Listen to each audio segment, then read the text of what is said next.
पूरे देश की रेटिंग पर असर डालते हैं कर्जदार राज्य। केरल पर सुप्रीम कोर्ट में बोली मोदी सरकार।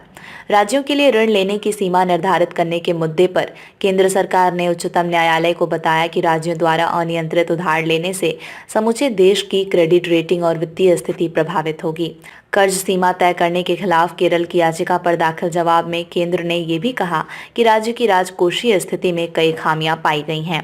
शीर्ष अदालत के समक्ष दाखिल हलफनामे में अटॉर्नी जनरल आर वेंकटरमानी ने दलील दी कि सार्वजनिक वित्तीय प्रबंधन एक राष्ट्रीय मुद्दा है।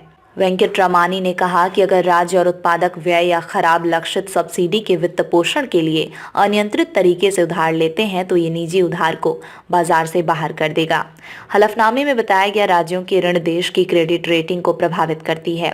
इसके अलावा अगर कोई राज्य कर्ज चुकाने में विफल रहता है तो प्रतिष्ठा संबंधी समस्याएं पैदा होगी और इससे पूरे भारत की वित्तीय स्थिरता खतरे में पड़ेगी।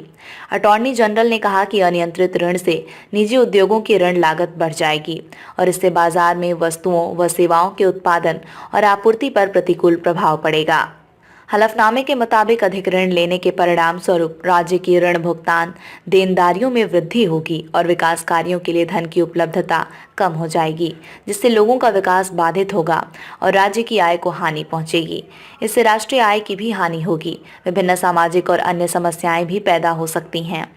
वेंकटरमानी ने जिक्र किया कि सभी राज्यों को किसी भी जरिए से उधार लेने पर केंद्र सरकार से मंजूरी लेने की आवश्यकता है। उन्होंने कहा कि केंद्र सरकार अनुमति देते समय पूरे देश की व्यापक आर्थिक स्थिरता के समग्र उद्देश्यों को ध्यान में रखती है और अनुच्छेद 293(4) के तहत इसकी अनुमति मांगने वाले राज्य के लिए उधार लेने की सीमा तय करती है। अटॉर्नी जनरल ने कहा कि राज्यों की उधार सीमा वित्त आयोग की सिफारिशों द्वारा निर्देशित गैर भेदभावपूर्ण और पारदर्शी तरीके से तय की जाती है।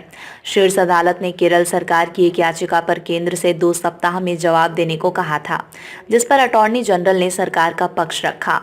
केरल सरकार ने याचिका में आरोप लगाया कि राज्य की ऋण सीमा तय कर केंद्र ने वित्त को विनियमित करने की उसकी विशेष स्वायत्त और पूर्ण शक्तियों के प्रयोग में हस्तक्षेप किया है। शीर्ष अदालत ने 12 जनवरी को केरल सरकार द्वारा दायर याचिका पर केंद्र से जवाब मांगा था।